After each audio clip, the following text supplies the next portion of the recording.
By force डाकिया के द्वारा। अब बच्चा कितना नेट चलाया, कितना बात किया, कहाँ पोस्टपेड मोबाइल देना, प्रीपेड मत देना। तो आप अपने बच्चे को नजर में रख सकते हैं। बोले भागवत भगवान की। दूसरा सुबह शराब में कलयुग है भैया, पैसा बर्बाद कर दिया है। आपके पूर्वांचल में शराबी लोग जो शराब बेचते हैं और जो शराब पीते हैं दोनों दोषी। शराब पीने वाले ऐसे ऐसे आदमी को देखे भैया, नाली में पड़ा रहता है, शराब पी के मत होकर नाली में गलती नाली में पड़ा रहता है।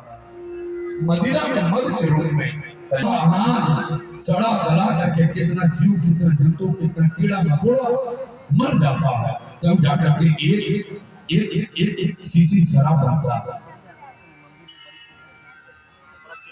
आपका पति, आपका बेटा, आपका भाई शराब पीता है तो आपके घर में कलयुग बैठा हुआ। तीसरा परस्त्री गमन करना, अपना पति रहते हुए दूसरे पर पुरुष के पास आप नजर रखते हैं तो आपके घर में कलयुग है। अपने धर्म पत्नी रहते हुए पराई पर किसी स्त्री की नजर रखते हैं तो आपके घर में कलयुग है भैया। और चौथा है हिंसा।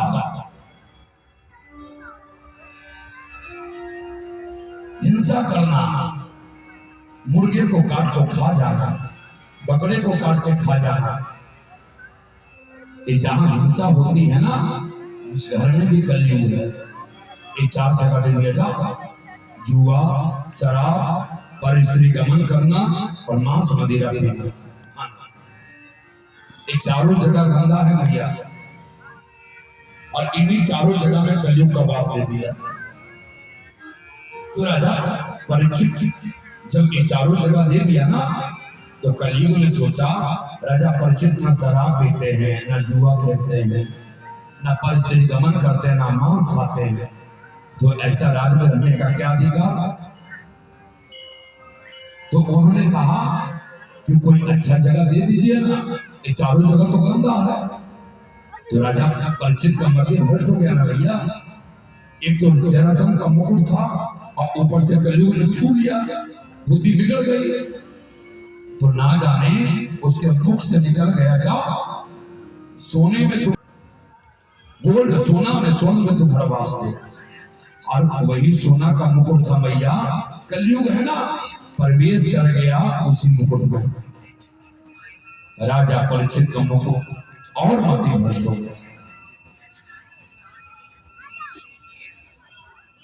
और उसका मुकुट पहनने से भ्रष्ट हो गया। गीता में भगवान श्री कृष्ण कहते हैं, धातु नाम आसमी कांचन।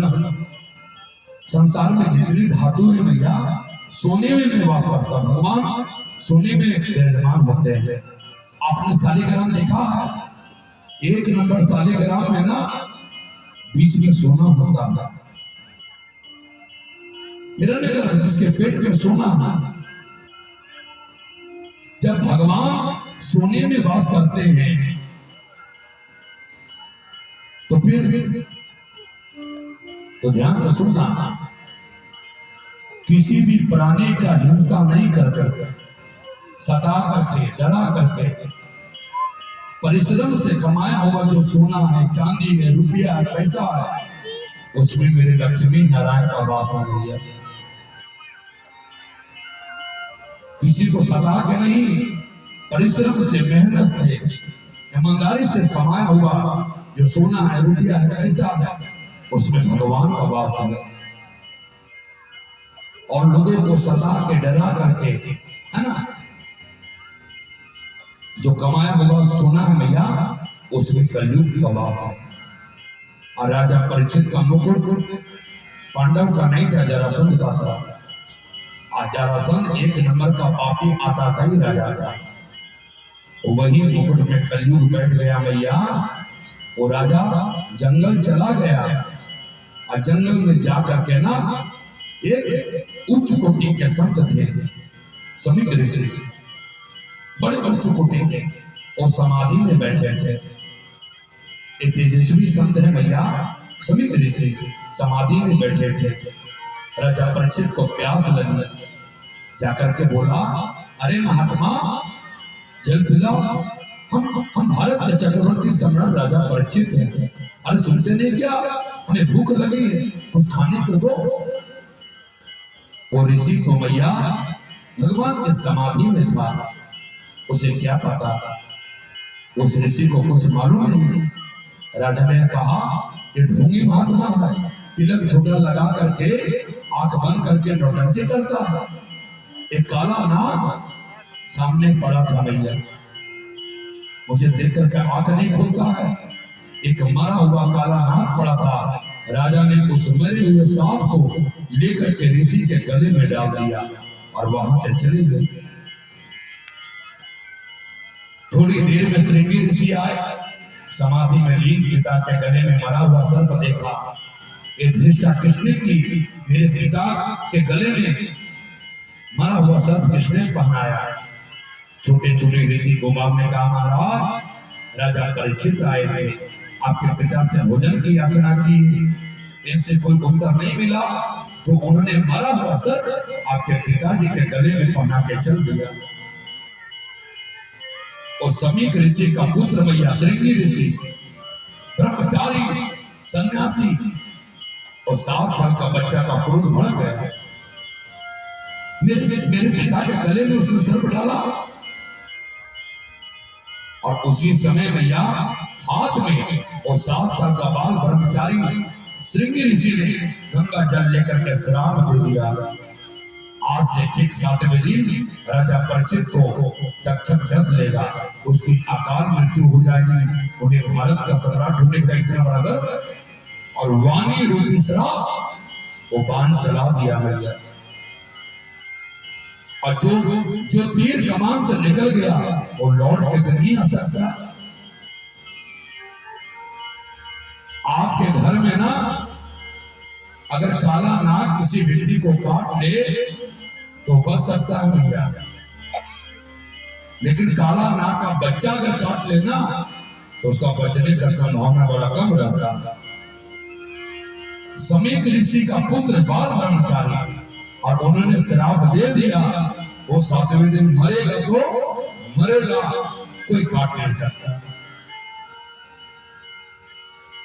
समीक ऋषि के समाधि टूटी, देखा अपने बेटे को श्रृंगी ऋषि रो, उनका पुत्र रो रहा था। पूछे क्या हुआ बेटा, क्यों रो रहे हो?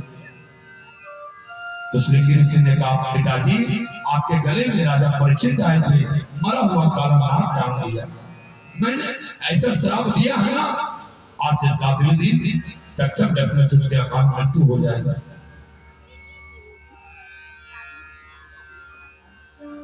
समीक ऋषि ने कहा, अरे बेटा ये तुमने क्या किया बेटा, हम लोग संत हैं बेटा, संत को करुणावान होना चाहिए, दयावान होना चाहिए।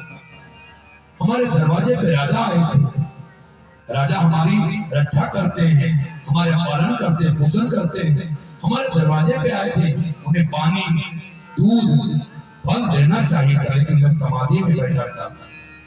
ऐसे धर्मात्मा राजा को तुमने इतना बड़ा श्राप दे दिया बेटा, ये अच्छा नहीं किया।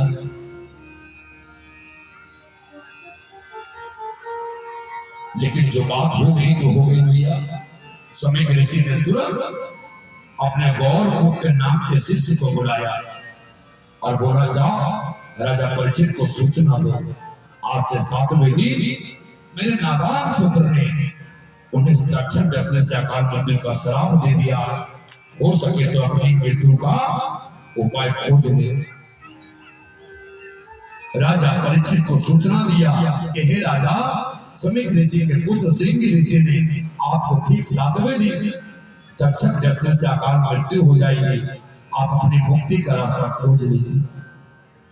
और जैसे ही राजा परीक्षित घर में आए भैया, मुकुट को उतारे ना, तब उनको ध्यान आया, अरे हमने एक संत का अपराध कर दिया। इतने बड़े धर्मात्मा घर में जन्म लिए राजा परीक्षित से गलती हो गया भैया, पांडव का पोता से गलती हो गया। वो पश्चाताप किया, इस शरीर को तो 7 दिन या 7 मिनट नहीं रहना चाहता, मैंने एक संत का अपराध किया, और तुरंत अपनी पत्नी के पास आया, राजा परीक्षित इरावती के पास, और सारे सैनिकों को, प्रधानमंत्री को, सेनापतियों को बोला, जाओ हस्तिनापुर को सजाओ, इंद्रप्रस्थ को सजाओ।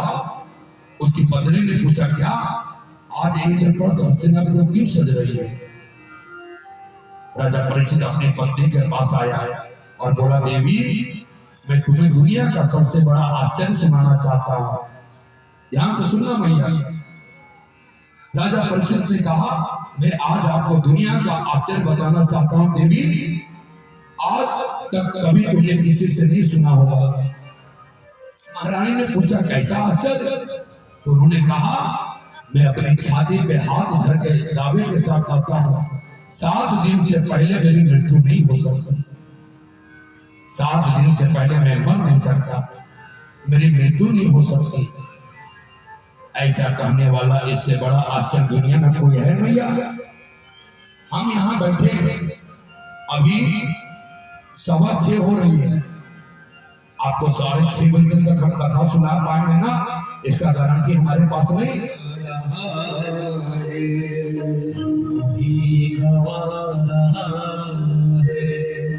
गाओ भैया, अनमोल तेरा जीवन यही गा रहा है, अनमोल तेरा जीवन यही गा रहा है, अनमोल तेरा जीवन यूं ही गा रहा है।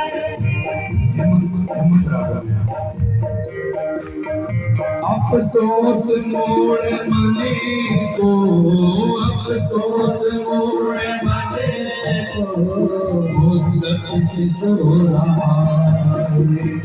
अफसोस मोड़ मने को, अफसोस मोड़ मने को, मुद्दत से सो रहा है।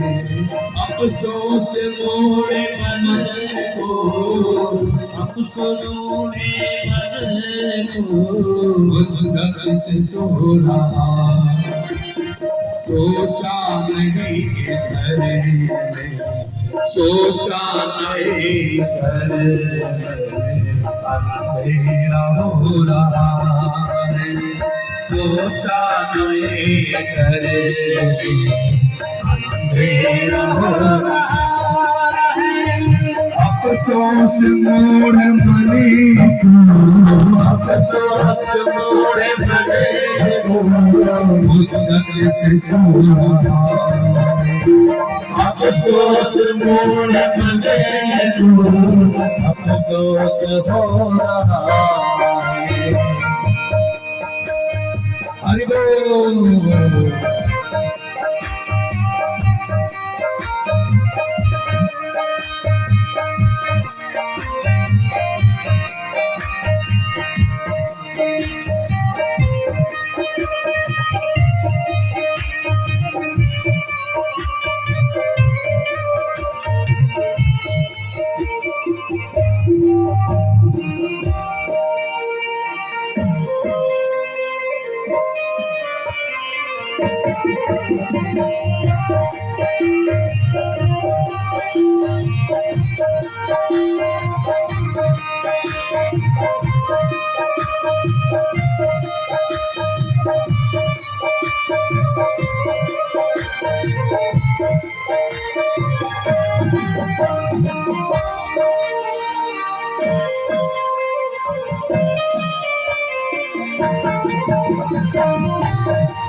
से। अरे भैया 84 लाख मंजिल घूम करके हम लोग आए हैं, तब ये मनुष्य शरीर मिला। हाँ? अरे भगवान हमें गधा बना देता तो क्या बिगाड़ होता? भगवान हमें गले गले तो कुत्ता बना देता तो क्या बिगाड़ होता? पिछला जन्म है ना, हम लोग अच्छा करके आए तो भगवान हमें मनुष्य दिया, रूप में मनुष्य, और वो भी सत्य सनातन हिंदू परिवार। 84 लाख मंजिल